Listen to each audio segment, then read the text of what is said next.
Welcome to the Above Average podcast with me, Mark Lewis. Today I'm talking with Harry Thompson, who recently became the Hyrox World Champion in his age group. We talk about his progression into functional fitness via high-level competitive sports, how he dealt with training during COVID, and balancing exercise with his education and career goals. I also hunt for any similarities between his approach and mine to try and establish if elite-level athletes are a very separate breed, or if they are just like us, but better.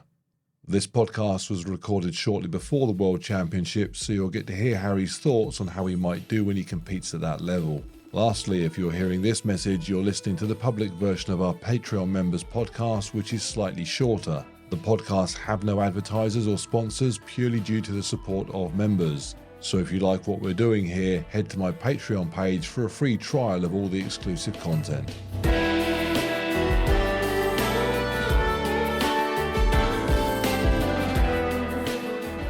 Welcome to the Above Average podcast with me, Mark Lewis, and today I am joined by Harry Thompson. Harry, welcome. Hi, Mark. Thanks very much for having me on. It's fantastic to be here.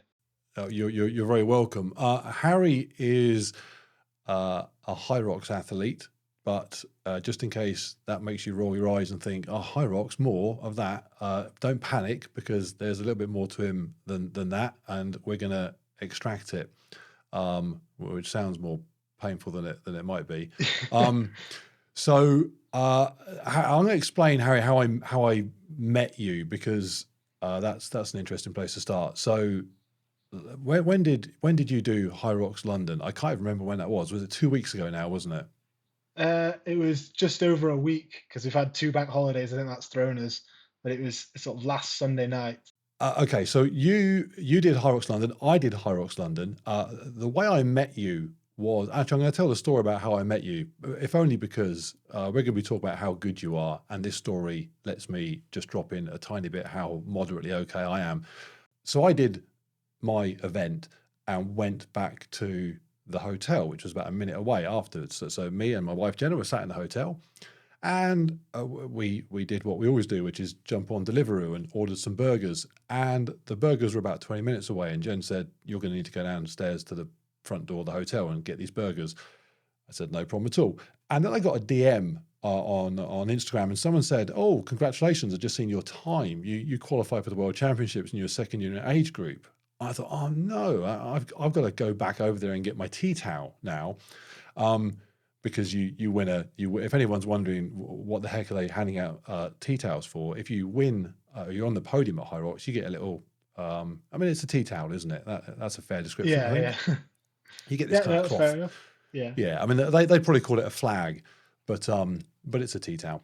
And I wanted it, so I said, yeah, I got to go and get it. So she said, well, you go and get it, but you missed those burgers. You're not getting back in the hotel room. So I raced over there, and I couldn't find anyone that knew where my tea towel was, but they basically agreed to find it and get it to me in the morning. So I then thought, I need to hightail it out of here now and get back to the front door of the hotel, or those burgers are going to get missed. And as I was trying to leave the venue as quickly as possible, I bumped into you, and you said, hey, you kind of said, "Hey, I'm Harry. I just won this entire thing. Be cool to chat sometime." And I thought, well, clearly, as you've gone to the lengths of winning everything, I should probably say hello. But I was mindful of the burgers, and so I pretty much said, "Yeah, whatever, dude. Email me," and I ran off and ate my burgers, and then you were kind enough to email me, and I'd given it some thought in the meantime, and I thought, actually, what would be fascinating would be to talk to somebody who is really good.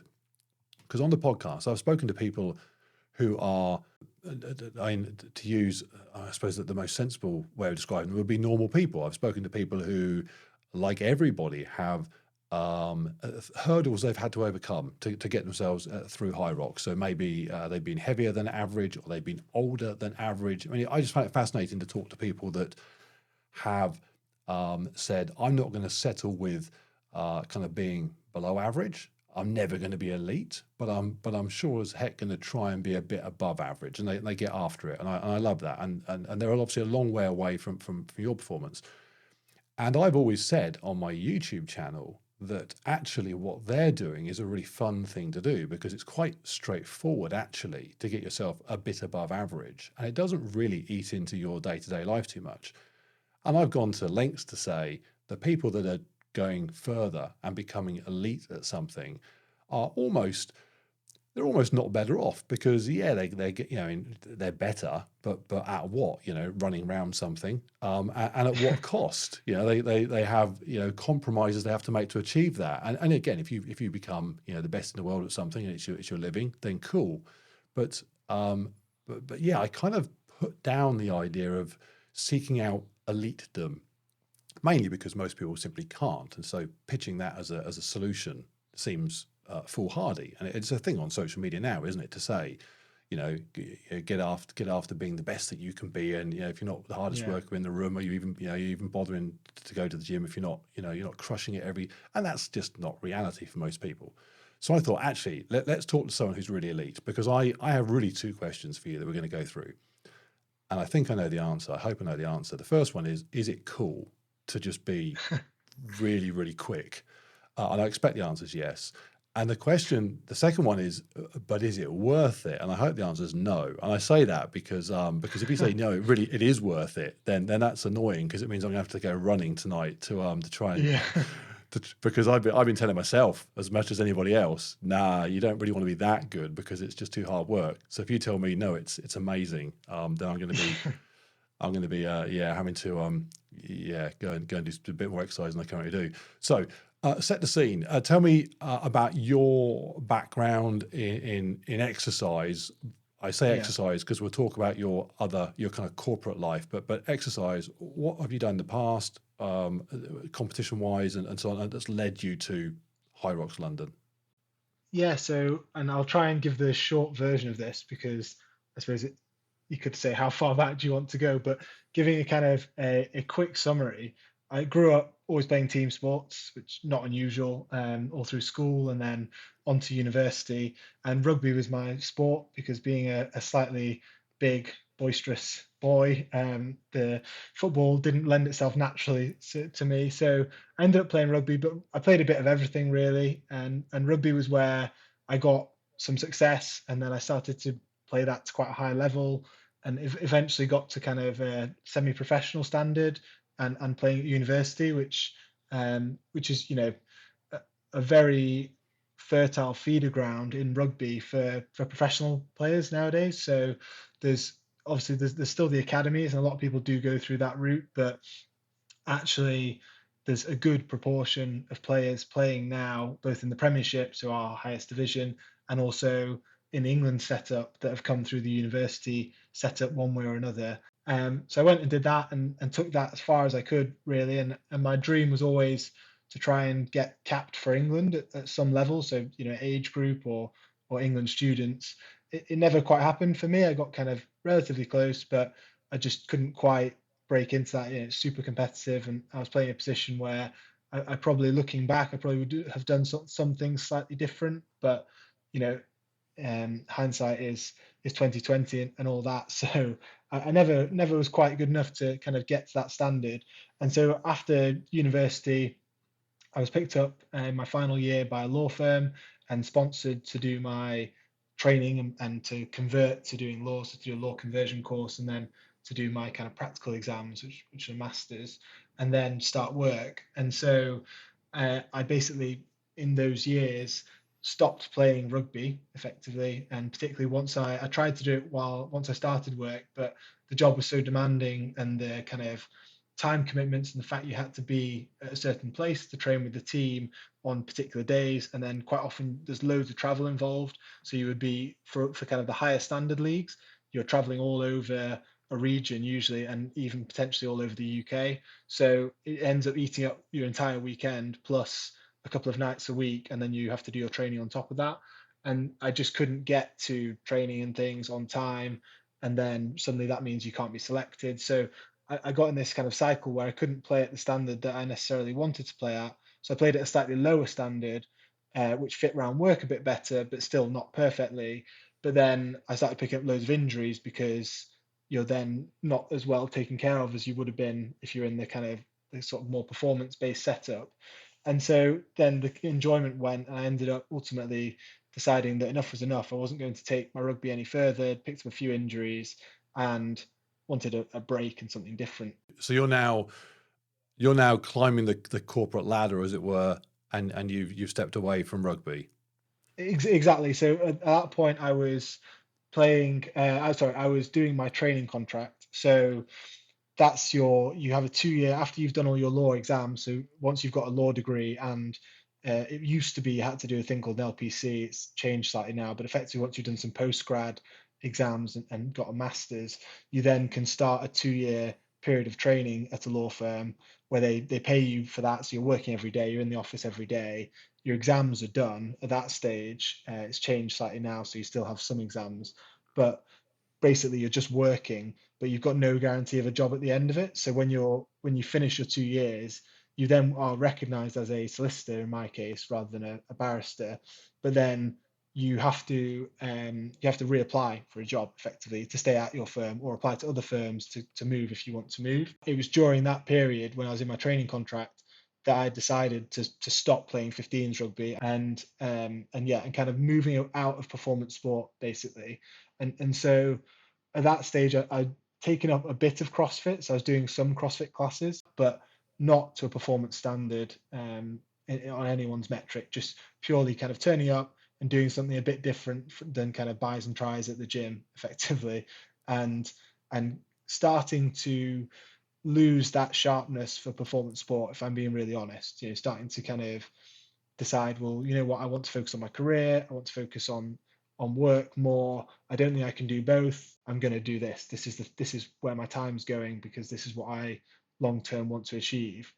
And that brings me really nicely, I suppose, onto how things started to change, which was really COVID that brought a lot of that in. I got to March 2020, obviously lockdown happened. Suddenly you're trapped at home. I moved back to my mum and dad's because they had some green space instead of living in a flat and being stuck there.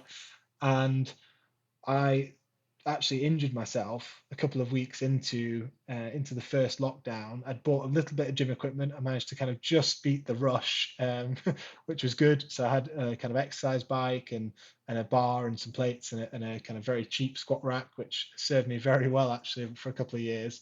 And I was warming up a front squat, and I mentioned I kind of alluded to some of my rugby injuries. Part of that had just meant I was just really badly inflexible. And I went down to do a front squat and just felt like someone had put a knife right in my back. And it turned out I'd kind of got a very mild herniation of my L4, L5 disc. So basically a disc bulge onto the nerve, which was then giving me really bad sciatic nerve pain. And it was that actually forced me to look at myself and sort of say, you know what, I'm someone who loves sport. I love being active, even if I'm not doing it in a performance, setting or with that kind of mindset. I actually just want to be active and able to do things and able to go for a run or go on a bike or play tennis with my parents or whatever it might be. And I just felt like I was in my mid 20s, but I was kind of, things were just breaking. And that was the last straw that sort of triggered me saying, you know what, I actually want to address this. And that was really when I decided to start educating myself on some of the things I could be doing, ways I could expand my knowledge to fix myself. And that kind of slowly led me more and more to the decision that I wanted a new sport. I wanted that sport to be functional fitness. I started training with some guys. We made the gym that we mentioned kind of off air, called Testudo. And I started training with Martin and Johnny. So shout out to those guys who I know will listen to this. And then kind of more of the Testudo family joined us over time. And as that went on, my knowledge base kind of started to grow. I started to get more and more into the research behind how to train effectively, how to program. And that led to me doing my certification so that I could get insurance, but also so that I could kind of develop my own knowledge.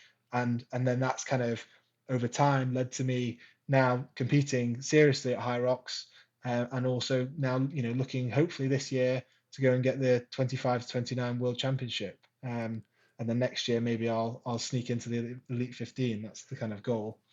So going back a step, because it's interesting, because when I didn't have your education path. I left school at just after I turned 16. We had a slight break there because Harry is meal prepping. So just in terms of how geeky he is with regards his nutrition, he meal preps. You own a lot of Tupperware, I expect. I do, yeah. We can Yeah, talk about that later. yeah, yeah. Um, so yeah, so as I was saying, I left school at 16, so didn't have your kind of educational path, but got into financial services when I was 21, 22. So by the time I was 23, 24, I was very into that in the sense that I was in a rut effectively where I mean this would have been sort of late 90s. Financial services in the late 90s was something that if you did quite well, there was nothing else you could do that was comparable to it, especially if you left school at Yeah. 16. If anyone's seen Wolf of Wall Street, that's not a million miles away from it. So I found myself thinking, I literally, there's nothing else I can do that will reward me, inverted commas, in the way this is doing.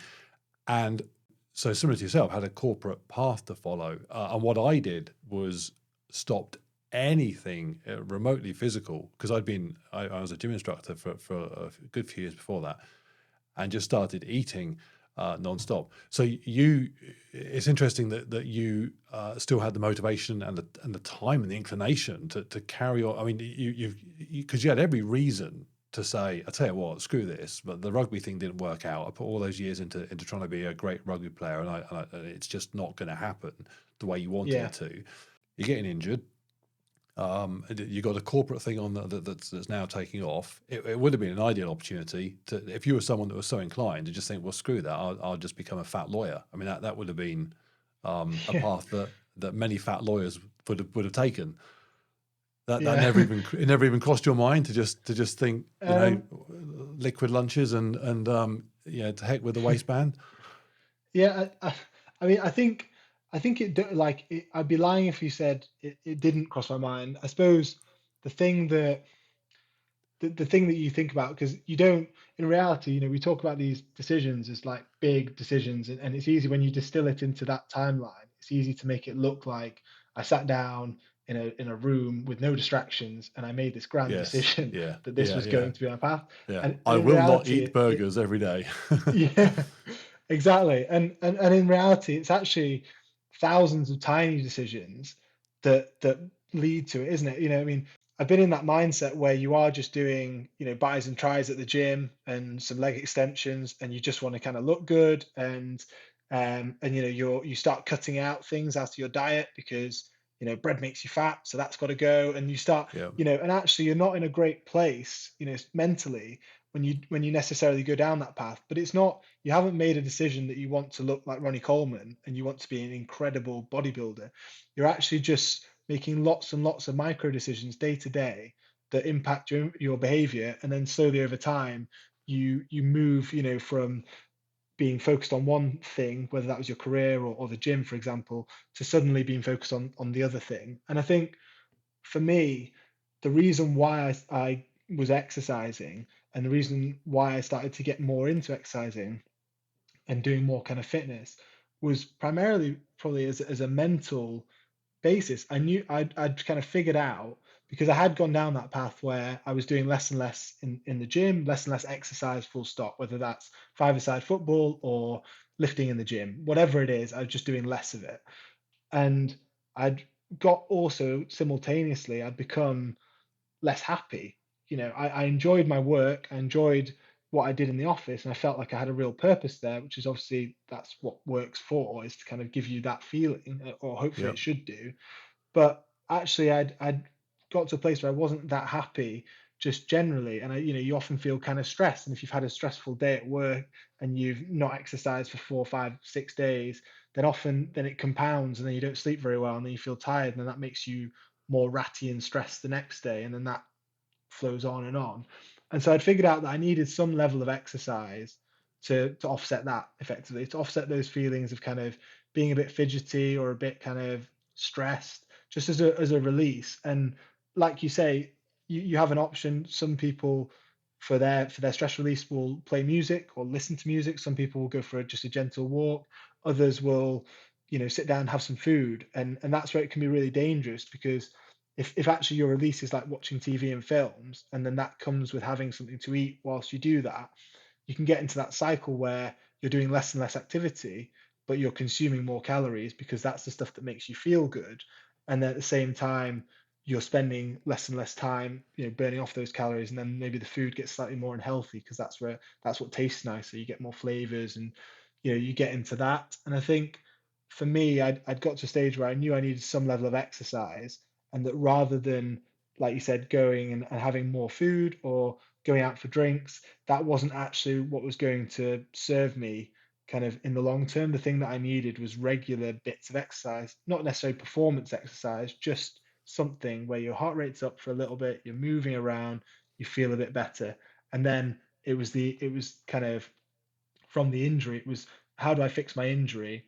What do I give myself as a goal at the end of this injury rehabilitation process that I'm aiming for, to get myself to do the work that's boring and the rehab that's boring, to fix it? Yeah. And that's where the performance element came in. It wasn't like I suddenly decided, right, this is it, I'm going for this. It slowly happened. And then as I started to enjoy it more and more and see the progress, that was where I started to think, actually, I've been looking for a sport. This feels like this should be my sport. I should, it's something I can do for a long time. But to have a sport which actually you can keep doing if you want to, for as long as you would like, is actually really nice, and a really nice thought that, what, I can keep progressing, and that progression might look different as I get older, or it might look different because my priorities change.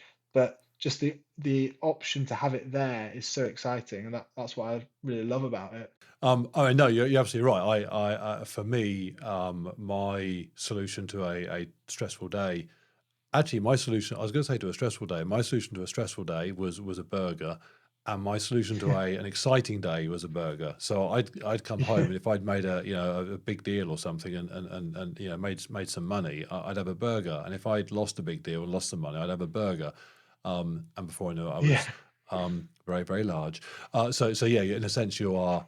Actually, I was going to say lucky, and then I was going to say you're lucky, and I was going to say no, you're not lucky. It's hard work, but actually, everyone has good and bad luck, and in a sense, a lot of the things that sometimes people attribute to kind of willpower, and you kind of clawed your way out of that situation. Actually, a lot of it just comes down to luck. If you are somebody who, Yeah. when they think, oh, I'm a bit kind of fidgety because I've not worked out, I want to work out. In a Yeah. way, you aren't. You're not kind of putting that thought into your head. That's just the thought that comes into your head. So when you were Yeah. 24 and thinking, oh, I need to do something this weekend, it's a workout. You weren't thinking, I'll have a thought to have a workout. That's just the thought that sprang to mind, and how lucky that was the case. Because obviously for me it was have a burger, and Yeah. so it sometimes when people say to me, oh, willpower. Well, hang on a minute, willpower. From where? From my head that's telling me to have a burger. My head is not on board with these decisions. So so Yeah. it's I'm very jealous that your solution to stress is to work out. It's clearly because it's clearly better than burgers. Actually, before we dive into before we get into Hyrox, how old are you now? Actually. I'm 29, so I turned 29 about 2 months ago. So Okay, so you were sort of like yeah. mid 20s when you're kind of looking for like, what am I going to do next with the rugby's not happening. Yeah. What am I going to do? Out of interest, because I never had this when I was in my 20s, or indeed I've never had it ever. Social media's current fixation with aesthetics, and actually it's just plain bodybuilding. It fascinates me because when I was, so how old am I? I'm nearly 50. So when I was 15, 16, it was the 80s. And we had Yeah. bodybuilders. I mean, crikey, Schwarzenegger in the 80s was as massive as whatever The Rock is now. In fact, actually more so. Yeah. Schwarzenegger in the 92, we had Terminator 2. There was no bigger movie star on the planet. So we had bodybuilders, and we looked up to them, and we had that. But equally, they were a little bit niche. I mean, no kids really were walking around wanting to be Arnold, or at least the few Yeah. that were. Yeah, I'm sure Dorian Yates was probably walking around wanting to be Arnold, and so there were people who wanted to be that and became that. But it was niche. It was if you said to your friends at school, I'm bodybuilding, you'd be laughed at. I mean, they'd have thought that's dumb. They'd be like, "What are you, Rambo?" I mean, it would just be laughed at. Yeah. Now, if you say to your friend, if my kids are teenagers and early 20s, if they say, yeah, they're going to the gym, they're going to be doing, buys and tries or doing a bro split or whatever, that's just, they're going to Yeah, be kind of dry scooping pre-workout before they go. And that's just normal. And if they said, I'm going to go and do as I do, and as I'm sure you do as well, because of your running, if they said, I'm going to go and do, whatever intervals on the treadmill, then their friends would yeah, laugh at them. They'd be like, what yes, running? What you're gonna kill your gains with a Z, there's a yeah, heading. So it's fascinating that I mean, you're a little bit older perhaps than some of the. I mean, obviously, once you move into your late 20s, your brain is slightly more formed than your early 20s. I mean, there is and yeah, I've got kids that are early 20s and my daughter's late 20s. There's a very significant shift that happens. People sometimes think, oh, your kids, they're 18, 19, they're adults. As a father of an 18-year-old, I can assure you he's not an adult. Um, but I'm sure by the time he's 25, 26, he will be. You never felt kind of susceptible to, or you never felt the kind of the draw of, yeah, I just want to be jacked and big. And was that never a thing for you? Because it seems to be yeah, a thing for 90% of guys and girls now yeah. training. Just size, size, size. Yeah, I would say it definitely was, and I did go down that rabbit hole for a bit after I left uni. When I was the first time I lived in London, I lived above a pure gym, so I was in a flat, literally upstairs with a pure gym downstairs. There was the cheapest gym in central London, which is cool. It was 15.99 a month, which you get no gym at that price in London now. Um, and it was pretty horrible actually. It used to flood kind of semi-regularly every couple of months, and the bottom, all the weights were downstairs in the basement, and so it would flood to about a foot deep of this kind of black, horrible sewage-looking liquid, and then they would just pump it out with a big pump, and then reopen it. So you'd go back, and there'd be a water line around the wall, and you wouldn't ever put your hands on the floor because they'd come up just black with filth. But that was my gym, and I used to when I was doing my law exams, that was the time when I really got into the bodybuilding stuff. As you say, partly just because of social media, just the pressure that you feel with your friends. That's what everyone's doing. You're in your early 20s. I had a busy schedule with lots of law exams, but actually, largely it was similar to uni in that you're kind of the master of your own time. As long as you're doing your assignments on time, and as long as you turn up to your lectures and your seminars, it doesn't really matter when exactly you do the writing bit. So you've got a lot of time in your day that you can allocate how you want. So I ended up getting really into training when I was doing that, not really understanding very much about it. So the way I train now is far more kind of developed and clearly thought out and planned. But I was doing long, hard, heavy lifting sessions with the pure goal of building size. And what I'd say is, naturally for me, I'm not someone who puts on size very easily. So I generally, since I've been about 21 or so, I've been within 10 kilos of where I am now. When I was playing rugby at my best, I was about 101 kilos. The lightest I've been in that time was about 91 kilos, which was when I was kind of a bit after doing the bodybuilding stuff. So, but I've always been in that 90 sort of range, 90 to 100 range. And kind of the body composition's changed quite a lot within that range, but the actual weight hasn't changed too much. It's more just been I've either had a bit more fat or a little bit more muscle or been a bit leaner. But in Sure. that period, I did get super into it. And yeah, I used to just go and do these massively long sessions training, short ranges of motion, really high reps, just looking to create as much fatigue and DOMs really in the muscle that you could create possibly. And it's actually not the best way if you're trying to train long term for size, or to kind of maximize your gains with the Z. But back then that was how I understood it. Was, well, we just go and you just damage the muscle as much as possible, and then it will repair, and you just eat like a horse anytime that you're not training, and everything else will take care of itself. And all it really got me was I did get in good shape, but then I'd actually, I think, had basically built so much um, stress in the muscles, and I just kind of effectively shortened some of the muscles by training that way and not doing any flexibility mobility work, that when I went back to playing rugby for the next season, I tore my hamstring and my groin in two separate incidents, but both badly, kind of grade two, grade three tears. So I think that after I'd had that period off, I lost a lot of size because I wasn't training then for a few months.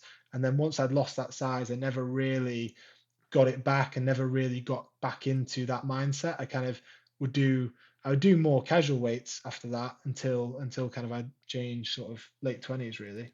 Yeah, no, it's interesting. I mean, well, and again, like with the food, you kind of dodged a bullet because I don't. I mean, it is, and as obviously as somebody now into your functional fitness, it's almost. I mean, I don't want to kind of. I mean, if you are a youngster and you know, it's far better that you're in the gym doing buys and tries than it is being sat at home on your PlayStation. So that yeah, there is a huge value in it, um, but undoubtedly it comes with some problematic Yeah. issues as well in terms of body dysmorphia and obviously performance enhancing drugs and everything that goes Yeah. along with it. Um, in fact, I mean on that one, the casual acceptance that drugs are simply part of the process for a hobbyist bodybuilder is something that in the 80s would have just been. I mean, you know, there'd be like Yeah. one monster guy in the gym that you knew was on gear, and it just wouldn't even occur to people that were just working out to look okay at the beach once a year to use something. And now, obviously, that's not the case at all. So it's yeah, it's fascinating as and me like yourself as someone that really values being able to run and lift and you know move dynamically. Yeah. The idea of training just to look a certain way is it's also fascinating. I mean, there is the psychology I don't understand, but it is Yeah. very interesting because when you and I and anyone doing functional fitness, actually most people that you know, if you jog even, when you go and you jog, let's keep it nice and simple, you're jogging because you want to get better at jogging. I mean, there's a beautiful simplicity. I was in the gym earlier today doing squats, free weight squats, because I want to get good at doing squats for wall balls. So Yeah. there's a very clear link between what you do in the gym and why you're doing it. The fascinating thing, obviously, with bodybuilding is that what you do in the gym actually has no relationship to what you're trying to do whatsoever. If Yeah. you know the fact, if someone said to a bodybuilder, actually, it turns out that the way to get 22-inch arms is actually not to do bicep curls, but to whatever, play trombone aggressively, then actually they should start playing the trombone aggressively because they actually have no interest in their motivation is simply to get big. There's a very weird disconnect between the activity they're doing in the gym and what they're trying to achieve. The two actually they're only linked because that's how they're linked. I mean, if you do one, you get the other, but they're not doing one. Yeah. Yeah, but I remember reading an article, even as a kid, I forget who the bodybuilder was. It might have been Sean Ray, and we're going way back now with bodybuilders. Yeah. I remember him saying that he used light weights for, I think it was lateral raises. He did light Oh yeah. weights, Yeah. and someone in the end they said, oh yeah, that's light, and other guys use a lot of heavy. And he said, well, I don't care. I've no interest in being Yeah. strong. I've no interest in even doing lateral raises, to be honest. I have interest in just having massive shoulders, and I do whatever it takes to get them. If you told me Yeah. that doing lateral raises with a tin of beans, and I can remember even then thinking that's really quite weird that there is this disconnect between what they do what they do in the gym only because Yeah. it's what yields results, and obviously hybrid fitness is very different. So when was you've done London wasn't your first then? It wasn't my first. I did Manchester 2022. That was actually just because in December, my one of my training partners, James, saw Hyrox. He'd heard about it through social media, I think, and said, "You know what, mate, you'd be good at this because the in CrossFit, the kind of the cardio based stuff is the stuff that is my strong point." Well, that's the danger. The dangerous high roxer is a Yeah, CrossFitter that can run, because the CrossFit guys, running isn't. I mean, running to the extent of high rocks isn't. It's not a no. fundamental part of CrossFit. So you did Manchester January. And then I qualified for the Worlds through that because I won my age group. So then I did my next one was Las Vegas last year, but I went into that unfortunately about 5 weeks before I tore my I want to get the term right my IT band, the top of my IT band near my TFL in my Right. hip. going Yep. into that. So I did no leg training at all for the 5 weeks before, and I ran for the first time 2 days before on a treadmill just to see if I could run, and ran for like 2 minutes, and then was like, great, I can run. In we go. And also shout out to Clive, who's my physio, who kind of has fixed me more times than I care to mention, but he fixed me in the run up to that. So he's an absolute wizard, and is from Physio Fit. So and then that got me into the worlds. I came fourth in the 25 to 29 in Las Vegas, which was absolutely gut wrenching because I was in second place, and then two guys in the heat after me leapfrogged me. So the announcer was celebrating with me, saying, "You've got the silver medal." And I was thinking, "Great, I've got the silver medal," and then I was off the podium. So that's lit a fire, to say the least. Yeah, I'll bet. And I'll then and then bet. my next one was Birmingham this year, so this season, so October. Yep. And I went and got a big PB there, so did it in 103, whereas previously I'd done it in 107. My first one I actually ran in tennis shoes because I didn't have any running shoes because I did so little running. Because as you say, it's just not a part of CrossFit to No, run that no. far. So then I did October. Race went well. I had a few issues with a little calf injury, and kind of got my nutrition wrong, to be honest, on the day. So just felt dreadful for the first 30 minutes or so. And then I did Manchester in January this year. Came third again in that one, but I was actually ill on the day. And then London. So about a week ago was the most recent one, and then that was another PB. Am I right? 59 something? 59:34. Yeah, Was yeah, that was the first time you'd gone under an hour in an event? Is that? yeah. That's right. Yeah, so I've done it in training a few times, but not in a proper event where you've actually got competitors on a track and all that sort of Yeah, stuff. yeah, yeah. Okay. So so and this is where it gets interesting because I have no actually I say I have no idea.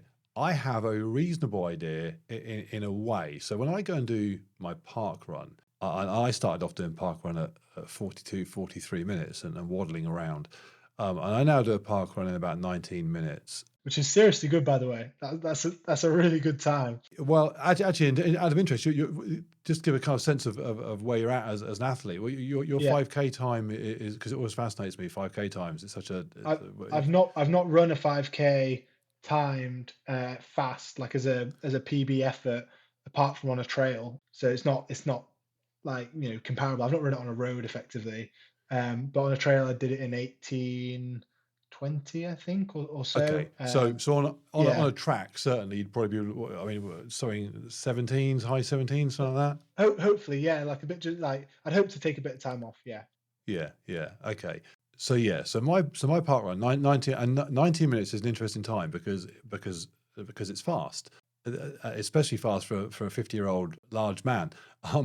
But equally, it's not remotely elite. I mean, there's kids running track that would destroy me. And in fact, funny enough, yeah, I did a 10K race just this weekend. Gone ran a what did I do? I did a 41 something, and again, yeah, that's a okay 10K. But there was a young lady there that won that race and just destroyed everybody, and it was just amazing to watch somebody truly elite. Because I'm running along thinking, wow, I've got the first, second, third, fourth person in, and this is the thing I get with park run. I'm jogging along and I'm doing okay. I'm thinking this is really quite exciting. I'm kind of up with yeah, the people at the front, and then every now and again there'll be someone that's truly elite that just kind of buggers off and makes me. It's a one. I love having my ego checked because I mean yeah, I just as a YouTuber in general, your ego is allowed to kind of run away with itself constantly, and then when I go and do a park run and I think yeah there's 200 people here and there's only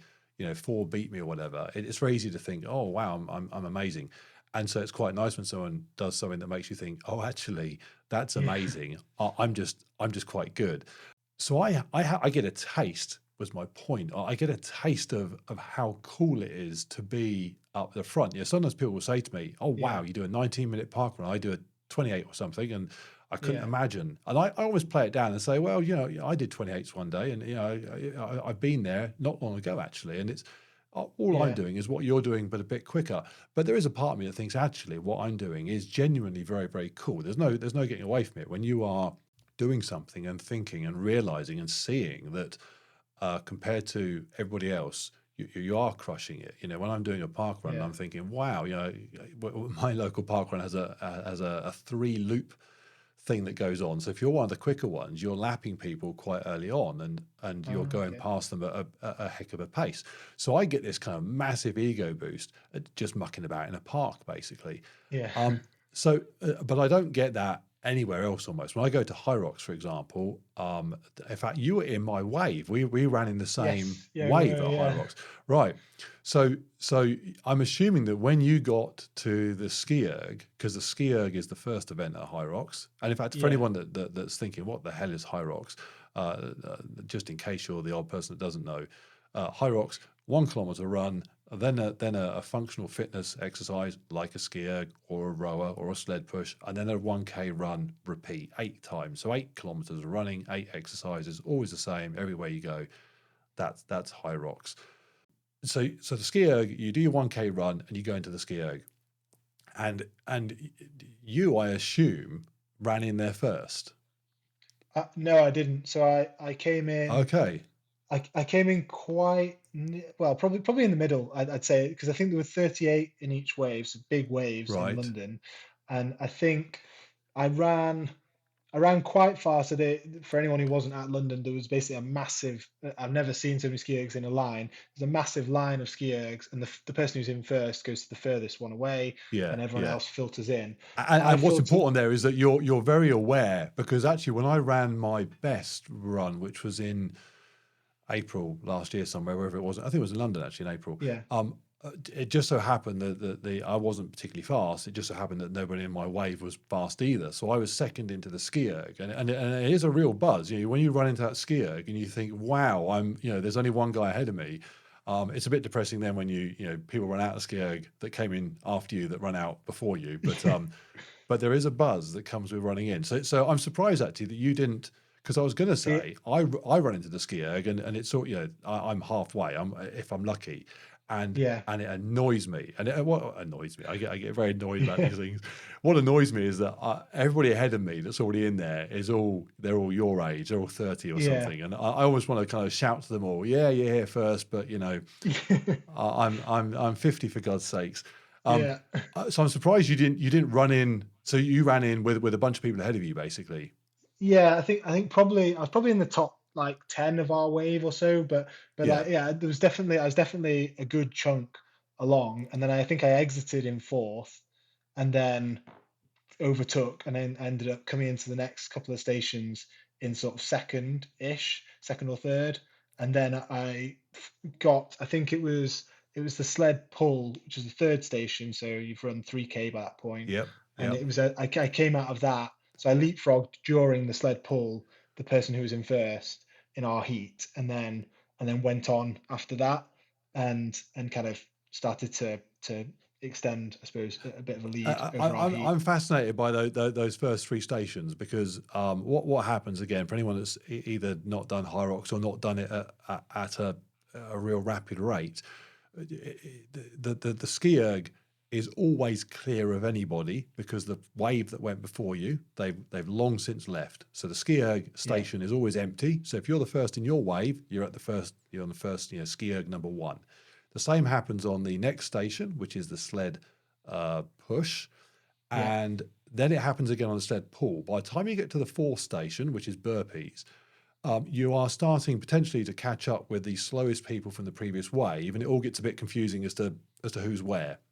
yeah, But for the first 3 stations, if you want to pay attention to it, you can be acutely aware of where you are in relation to at least other people in your wave, and it's a little bit arbitrary, because I say it's arbitrary, for me it is, because the back of my mind is I only need to beat the other people that are nearly 50, but at the yeah, back of your mind is I need to beat everybody. I mean, that's yes, yeah, so when I run into the sled pull and I see 10 guys already there, unless one of them is kind of grey and wrinkly looking, I kind of just tell myself, don't worry. And actually, when I yeah, leapfrog a couple of them, I get a real buzz, because I think, good, I don't need to leapfrog them, but I have. What's yeah, fascinating is you need, in terms of your yes, objective, you need to beat everybody. I mean, yeah, so you're running in there. Are you aware of who's there already? I mean, is that going through your head? Like, there are people here that I need to get in front of. Is that a thing you're thinking? Yes, it is. Yeah, you're really acutely aware. Like, I think I'm sort of stealing, I suppose, from the guy Professor Steve Peters, who wrote the Chimp Paradox and that kind of series of books. But he talks Yeah, about different athletes needing different things for different events, and he talks a lot about Chris Hoy because that was one of his most kind of prolific, successful athletes that he's ever worked with, and Chris Hoy is happy for him to talk about the instruction that he gave him. But his event was very short. I think it was a minute or less, broadly 60 seconds. So they would sure, talk about optimizing the bit of the brain, his chimp brain, to make sure it was drilled in, because he knew he'd basically need to switch off all of his sensors in his brain. So he wasn't thinking about anything other than exactly what he had to do, because his event was so short that he could do that, and that would actually give him a performance advantage. For Hyrox, that's not the case. It's an hour long if you're really fast. If you're still really fast, it's an hour and 15 minutes. That's an incredible time for anyone to put together. Anyone, with that time should be very happy. An hour and a half is about what most people do it in. But then if you think an hour and a half pro, again, that's a super impressive time. So you're out there for a long time, regardless of where you're at. So you can't have that's everything switched off. It's actually going to be a detriment if you try and do that. What you need to do is you need to realize that there's going to be moments when your attention's going to go, when you're not going to be as focused on, exactly what you're doing at that time, but you'd be able to refocus during the race, because an hour is a long time. Most people's attention span won't be that long. It's hard to really concentrate for an hour. Even in an exam, if someone said to you, "This is the biggest exam of your life," off you go.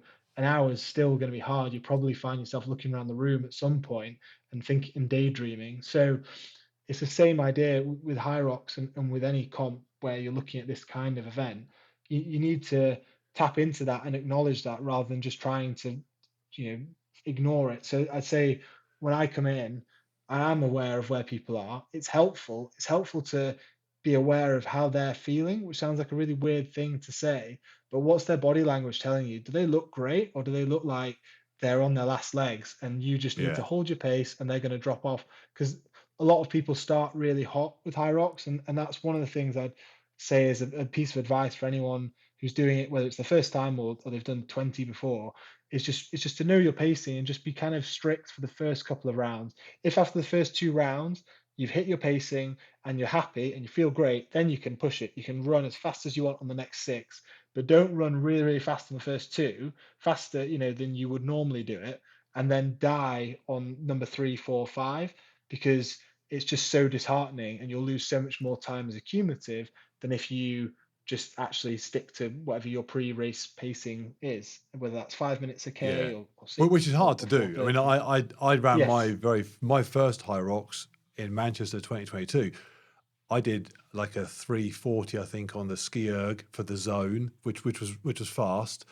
Um, and then then couldn't run properly afterwards. And I think actually Yeah. I set in that event, I set what still is the fastest row for anyone in my age group, anyone in the world Oh, ever. nice. Wow. But nice, but also stupid, because my run Yeah. afterwards was like, a 25 minute run or something. And it just destroyed my, and it was completely pointless. And so what I now do is I now row Yeah. a slightly more. I still put a reasonable row together, but it's nothing like as quick as I could do. But I'm yeah Yeah. a more intelligent racer. It's fascinating that you get to do that, because because I'm competing. I mean, I am competing for podiums, but it's a very different thing when you're Yeah. further down the age group, because I have no idea who's in my age group. It's Yeah. for example, what I love doing. I mean, everyone, if you're in this kind of world, who isn't competitive to a certain extent. When I go and Yeah. do, as I did the weekend, this 10K, I love sitting on someone's shoulder, and I love thinking like because I'm a reasonably good sprinter. At the end of a 10K, Yeah. you've got to be because my size, my shape, I'm more suited to that. So I'm thinking if it's a kilometre to go and I'm on someone's shoulder, I'm going to get them, and I love that competitiveness of Mm. actually truly racing against somebody, Yeah. and I get like goosebumps. So 800 meters to go, and I'm thinking you Yeah. are in trouble. With 500 meters to go, I'm just going to waste you. Yeah. and then 300 meters, and I'll start sprinting. And again, unless someone's incredibly quick, Yeah. relative to where we are in the race. I mean, the quick people have already won, but if someone's with me at that point, I'm statistically I'm going to do okay. I love Yeah. that. I know I don't get that at Hyrox, because at Hyrox, I have no idea what's going on. I have no idea. I mean, actually, funny Yeah. enough, you mentioned that you came second and then you slipped down in one of your previous races. The only I got a podium in open before I moved up to pro, and the same thing happened. I was second, and I then had about 3 hours, I think, of other open men to run while I watched the Yeah. results, and I ended up still getting second. But it was the most tense 3 hours ever, because I was thinking, Yes. oh, I hope there's Yeah. no fast old people out there at the moment, Yeah. and there weren't. But I don't get, and when I watch guys like Hunter and stuff racing in the Elite 15, Yeah. they're racing against each other, and Yeah. there's no way for Hyrox to kind of logistically put that on for the other age groups, but Yeah. in a way it's a pity, because I know within Hyrox who the other fast people in my age group are, but if they're not on my Yeah. wave, I can do nothing about it. So It's hard. it's Exactly. Yeah. yeah, it's fascinating to hear that how I'm very jealous of your ability to race, because it is hard. But you're right, when you're out there for whatever hour, however long you're out there for. I mean, some people are out there for, well, everyone's out there for between an hour and two, aren't they? That's Yeah. 99.9% of people. You're out there for between an hour and 2 hours. Your mind does wander. How can it not? And the thing, sometimes it's nice to have it kind of just reminded to you that you're in a race. I mean, sometimes you can just be kind of plodding around, and somebody will come Yeah. past you, and you'll think. Normally what happens to me is a jacked looking CrossFitter comes past, and I think, sod that, I'm gonna, and I'll get you, and Yeah. I'm kind of chasing down these kind of overdeveloped traps, and but then I'm almost frustrated myself, because I think, hang on a minute, why did it take this kind of barbell monkey to come past me to remind Yeah. me that I could actually go a bit faster? But because it's not a Yeah. race in the sense that I know who I'm racing against, it's incredibly hard to just find yourself suddenly drifting. One of the things that I benefit from, and it's amazing, I'm incredibly lucky in this way, is that because I Yeah. get a little bit recognized at Hyrox, people will be shouting out as I run past. They're above Yeah. average or whatever. And so on any given lap, I'll be shouted at, maybe 10 or 15 times. It's an incredible privilege. And it's incredibly motivating, because I'll get to know where those people are, because it will happen every lap. And I'll Yeah. speed up, because I'll think, the last thing I want to be doing is kind of, go slowly past them. And so I get that, but I would love to just, be racing it the way you do that. That's fascinating. So you, at what point in the race did you think, or did you not? Did you ever think, oh, I've got this, like it's on? Yeah. I think not for the overall win, for the exact reason you've explained so well there, which is you don't know what's happening in heats after you or heats before Yeah, you. I knew some of the really top guys had gone, like Geoffrey Voisin had gone early on. I knew he was on the track when I was out there, because we were only 20 minutes or whatever, 30 minutes before him. right. But But you have no I idea. had You no have no idea what he's done. no, I heard the announcer, because they call out when people finish, and I heard them Yes. call out a 101. So I knew someone had gone 101, but I didn't know if it was him. I didn't know if it was the fastest time of the day. I just knew someone's done it. So if you're going to win, you have to go faster than that. Yeah. Um, And and then are you wanting a sub 1 hour? I mean, were you going into that yeah. thinking that was the target? Yeah, so I was trying to get into the Elite 15. Didn't quite happen, but that's fine. It was a great performance. I shouldn't be, too hard on myself about that. I was about a minute outside of that Yeah, effectively now. yeah, Now that the next race is gone, but yeah, the aim was to go under 59 minutes, because I'd done some stuff in training, and I'd done that a couple of times, and was kind of hitting that. So. Um, yeah, so I kind of knew roughly where I was going to be. So I knew I had it in the legs to do that. Obviously, you don't know exactly what the layout's going to be, and the rock zone does tend to make up somewhere between 2 and 5 minutes, depending on exactly how it's laid out, and how many Yeah. people are there as well, and whether the track's busy will slow your runs a bit.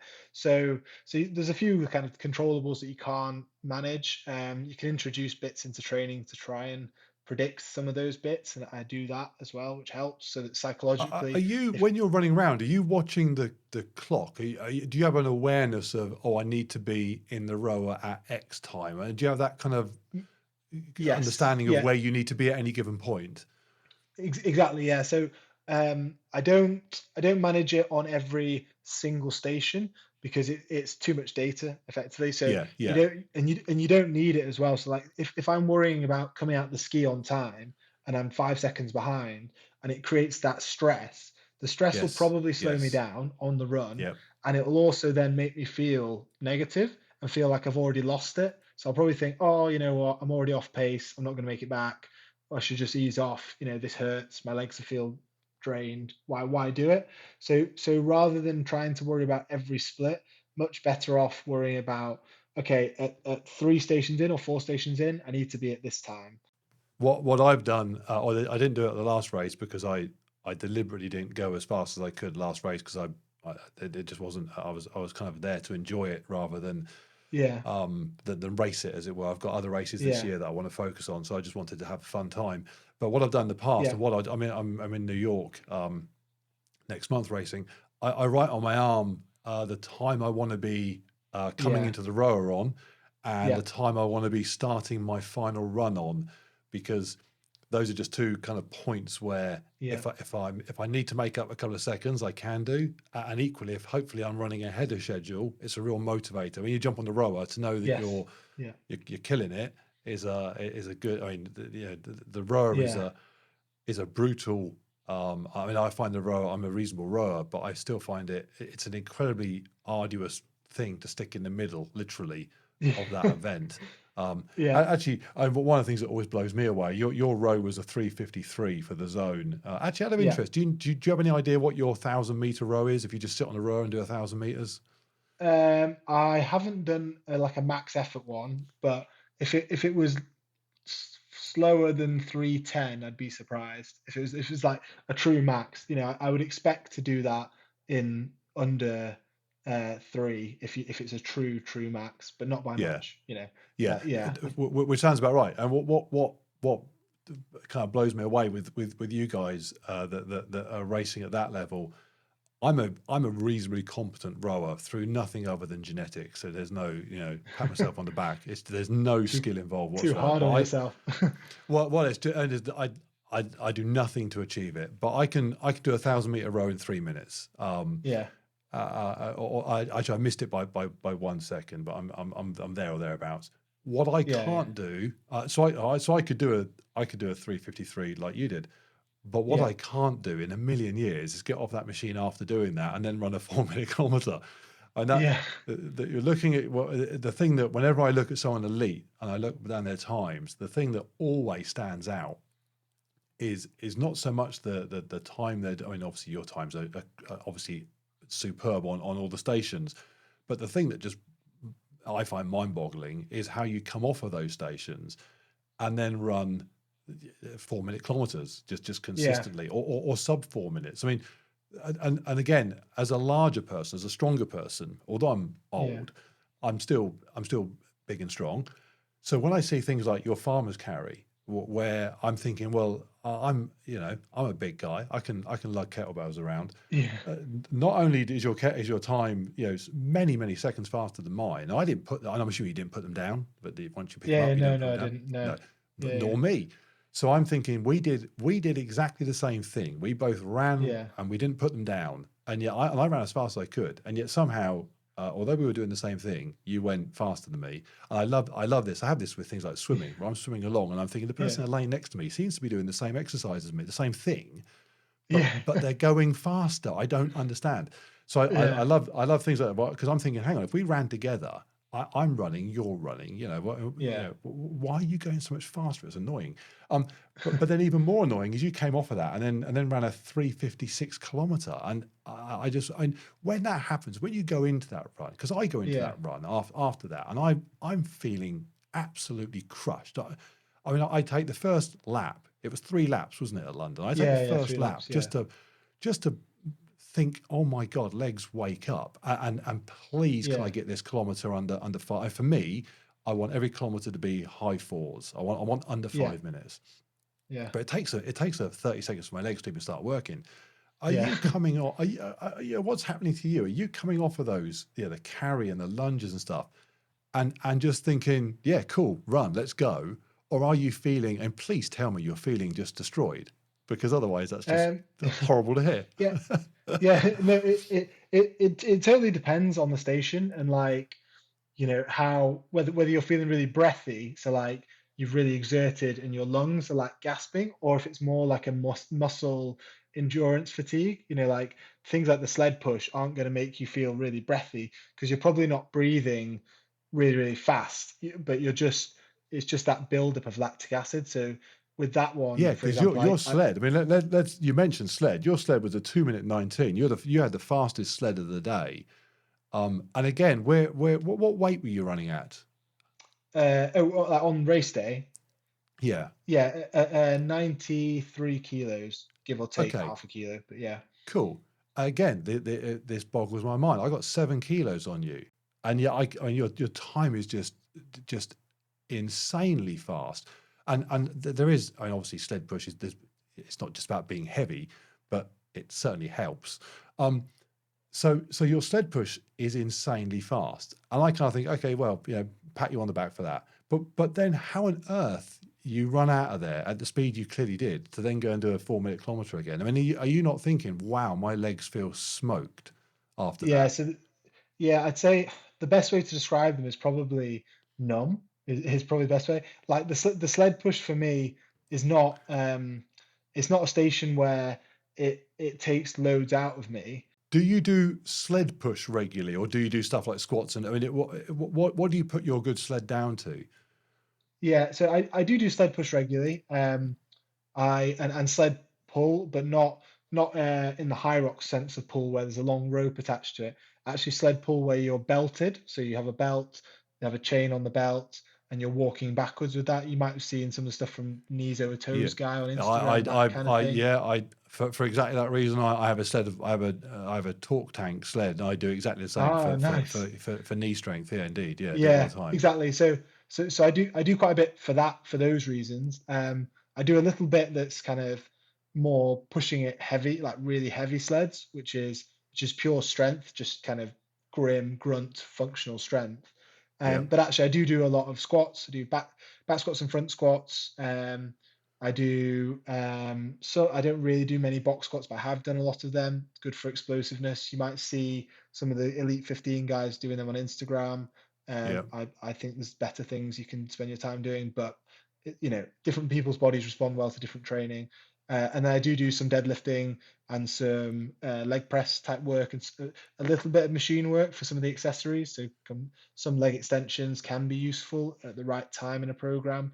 They're not super functional, but they can add some of that knee stability that helps with things like running and other impact things. yeah, And yeah, then also you can add in some Olympic lifting for explosiveness if you're looking to build that as well. And obviously for CrossFit, that's a part of the sport, so I have to be somewhat proficient in that to be able to kind of compete, I guess, in CrossFit comps. So I have some of that in my program as well. But right now, less of that because it's not relevant to Hyrox. So kind of not there's not much point spending loads of time nailing my Olympic lifting technique if I'm not going to be tested on it on race day. yeah, absolutely. Okay, mate, that does make sense. Okay, so what you at what point? So you're going into the wall balls, because I mean, the other Yeah. thing that I'm fascinated by, when you go into the wall balls, did you know that you were on for? I mean, because I'm assuming you know how long the wall balls are going to take you in an ideal Yeah. world. So did you go into the wall balls thinking, oh, I've got this, I'm going to be under the hour?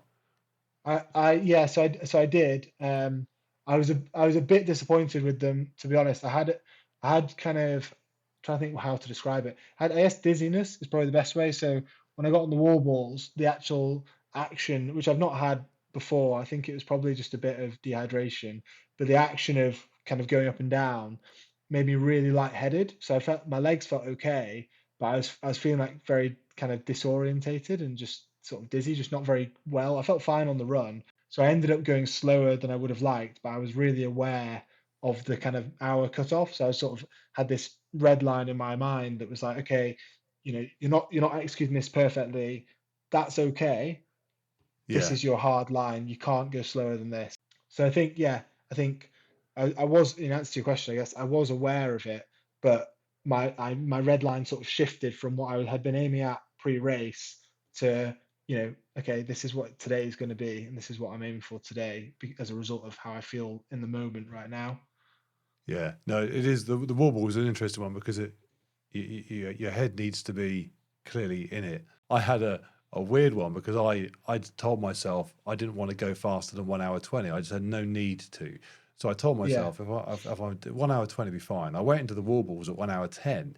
So I went Wow. in and I thought, and I walked in there and I thought, I'm not going to do 1 hour, whatever, 15, 16, because that would be a Yeah. time that will get me all excited and then I'll try and beat it. I thought, no, I'm going to take 10 minutes. So, and once I'd kind of mentally checked out of doing anything exciting and set myself that 1 hour 20, I did it in 1 hour 19:30 in the end.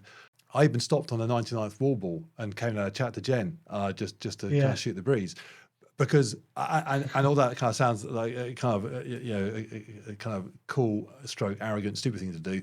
I actually had nothing. I mean, once my brain was like, "No, you're going to do 1 hour 20." Obviously, Yeah. it was incredibly hard to do anything other than that. And once my brain had Yeah. said, "You got 10 minutes," I took 10 minutes Yeah. because there was nothing psychologically fueling me to do anything else. Had I Yeah. gone in there with for example, New York in June, I want to do 1 hour 15, and I Yeah. would have probably got the balls done in maybe 5 minutes. Um, but I'd have certainly been closer to it. But yeah, the minute your head tells you that ain't going to happen today, or it doesn't need to happen, then the Yeah. rest of the body the kind of rest of the body goes, well, fine, we're taking the day off then because yeah, the head's not on board. Then why the heck should we be? So you finished, and obviously we were a fairly early wave, so you knew you were in the lead at that point, but you didn't know you'd won Yeah. until much later, presumably. Yeah, exactly. No, yeah, there was still some fast guys going in some of the really like later heats. I just like you said, it's just a really anxious wait, and you're just sort of Yeah, I bet. sitting Yeah, tight. I was there with my parents and my girlfriend Hannah, who are my like ultimate support team and kind of help come with me to everything and look after everything and let me focus on the race and they take care of everything else. And yeah, and the sort of the four of us were just there, kind of just feeling nervous about whether we were going to yeah, hold on to the yeah. lead or not. Fortunately, it all worked out in the end. Where does that put you in terms of going into the World Championships? From what you said earlier, your target is to win your age group. Pretty straightforward. Yeah, exactly. I think I'm qualified in second in my age group. I think at the moment, it might have changed slightly with the Hanover race last weekend, and Out of interest, how far ahead of you is the other guy? What's his time? I think about 20 seconds or so, Okay, 15, so 20 it's seconds. Yeah, yeah, so it's on, as it yeah. were. Exactly. So no, and I think from training, there's more in the tank. My big thing has been I just need to keep pushing that running on without compromising the stations, and that works really well in London. And I think that can go again, and I think I can trim one or two of the stations slightly. The farmers carry is a good example. I got as you said earlier, kind of the heats start to merge, and I'd sort of caught up some of the guys in the heat in front in London. But unfortunately, there was a bit of traffic on the farmers carry, so I was kind of like Right. dodging people a bit there, and you sort of have to call to them. And fair play, they were really helpful in that they did move out the way, but it just slows you down, 5-10 seconds Yeah, each kind yeah, of corner. yeah, So I lost a bit of time there. So there's some easy wins. Like that's an easy win to take that time out. There's things where you can kind of fix the time with a bit of good luck, like we talked about earlier. But then yeah, there's also things I can control, and I can control getting my running slightly sharper, taking some seconds out there. 5 seconds a lap. Sorry, 5 seconds a k times eight, it's 40 seconds. yeah. No, absolutely. No, and it is interesting because, as you say, it's a weird event because it's not like you ever can look at it. I mean, even when you're running a 59 minute, Yeah, there is always something you could have done quicker. It's not Yes, as though yeah, you think, for example, if you are a 100-meter runner, then sometimes, whatever, 9 point something is literally all you could have physically done. yeah, But it's nice to know in a way, actually, that you look at your kilometers and think, I could have gone 5 seconds quicker. The way normal folk are looking at their sort of 7 or 8 minute kilometer thinking, I could have done 10, 15, 20 seconds quicker. I mean, everyone's in the same boat in that that's it. sense. It's no different. Yeah, like I know you mentioned it earlier about the park run example where people come to you and say, "Wow, you're running so fast," and you say, "Oh, I'm doing the same thing you are." It is no different for me. I am doing the same thing. Like, hopefully, it's a bit quicker than what my competitors are doing, but there's no secret to it. There's different approaches, and I think effective training that sets you up to deliver performance in an event is a blend really of lots and lots of different stimuli, and that has to be quite person specific. There's certain things that work for everyone. If you're not doing any running training, you're not going to put in a really fast Hyrox time. It's just an absolute necessity for that event. But then there's other things where we talked about, do I do squats and deadlifts? For some people, doing those movements is not going to materially improve their Hyrox time. They might be better spent doing a little bit of time on wall balls, just doing actual wall balls themselves. Whereas for others, actually learning the mechanics of a squat and then executing that really well is time spent that's better spent on that and will make a bigger overall impact than doing wall balls every day for 50 wall Yeah, balls. yeah. So it really depends on the person and where you're at with your fitness journey, but it is no different. Kind of, I'm solving the same puzzles that someone doing Hyrox in 2 hours is. It's just that I'm looking at it through my lens rather than through theirs, effectively. Yeah. And for anyone listening that wants to do Hyrox or is doing it running, I mean, just running, Yeah, run. When someone says to me, "Oh, what can I do to get better?" Yeah, run faster. I mean, every yeah, single time. yeah, I remember coming into it thinking, I've got a 19-minute 5K. I'm a fast 5K runner. I'm gonna be okay here. And then just being blown away by the fact that there are people there running, just people that are kind of laughing at. Well, not only are they going way faster than 19 minutes, what they're able to do is to take, because I mean, let's say we're on a 20-minute park run. A yeah, 20-minute park run is still pretty quick. yeah, So you're doing 4-minute kilometers. But if you're a 20-minute park runner, what you can't do, unless you're very unusual, is take your 4-minute kilometers and then stick them into a Hyrox event, because you yeah, simply can't. I mean, that doesn't work. You can't do a 4-minute kilometer if that's your limit after you've done all the other stuff. yeah, And so I was blown away by how fast the people run. Especially, I mean, just listening today, Hunter McIntyre had I forget the lady's name, which is terrible of me, that just broke the world record. Megan Jacoby, is that right? Yes, Yeah, indeed, and talking about how fast she can run, and man alive, she can run. I mean, stating the obvious, just yeah, runs incredibly fast. yeah, In fact, Hunter was saying that she's she'd beat a bunch of the elite 15 on a 5K race. yeah, And it is just, yeah. So if you're doing high rocks and you want to save some time, just run faster. I mean, things like the rowing machine and stuff.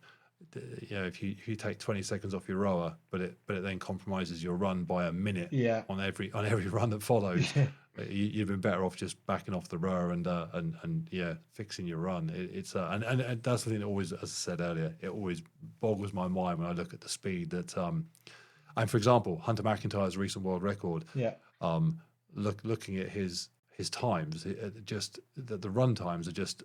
I mean, well, actually, I'm assuming even for someone like yourself who's running 4-minute kilometers, looking at somebody just turning in 3:35s consistently must be, I'm assuming, equally mind-boggling as it is for me looking at your times. yeah.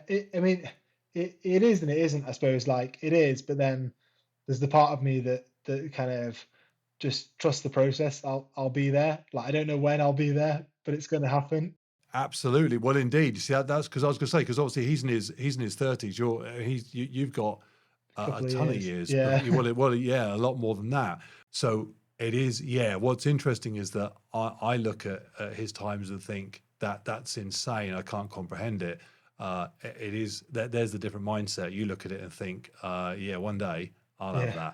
that. That's pretty cool. That's why I'm a YouTuber and you're an elite athlete, I guess.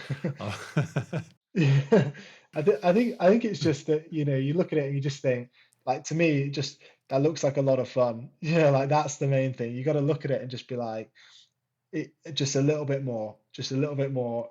Once it becomes 350, then you're not all that far from 340, and then it's not all that far from 330, and then who knows, maybe someone can go a bit quicker than that.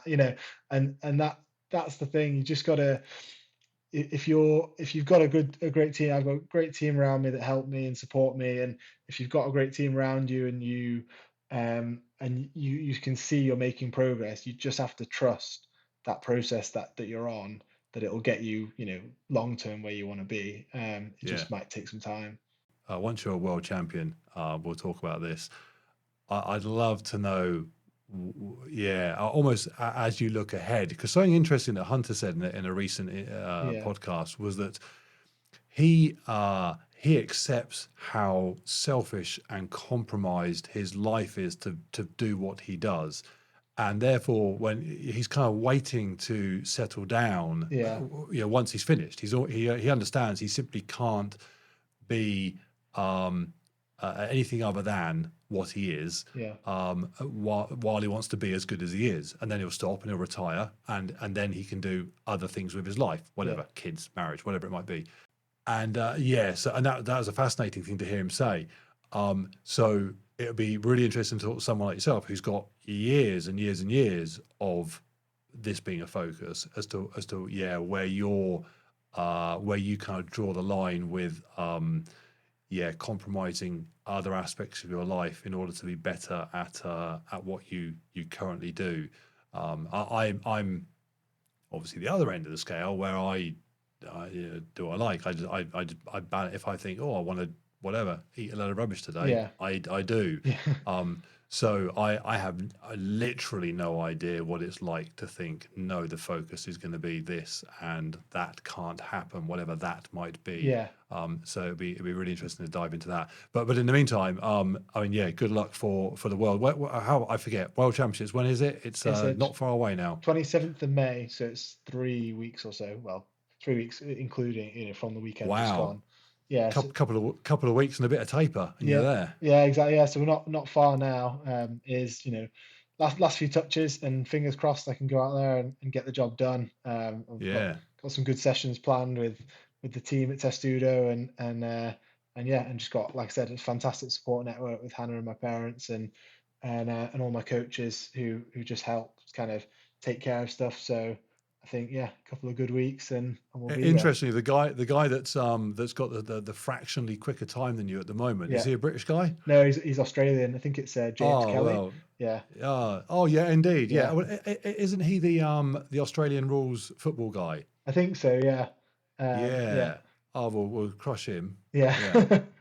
Crocodile Dundee's in trouble. It's been fascinating talking to you. As I say, I spend a lot of time talking to people who are at the other end of the fitness scale and love motivating them and kind of bringing them to the middle ground effectively. So it's nice every now and again to talk to someone that's in a different place and crushing it at the moment, clearly. So good luck for a few weeks' time, and hopefully when we speak again, you'll be a world champion, which will be pretty cool. That'd be awesome. That's the goal. And thank you so much for having me on. Very much appreciated. And look forward to talking to you once you are world champion. Fingers crossed. Thanks very much. Thanks, Mark.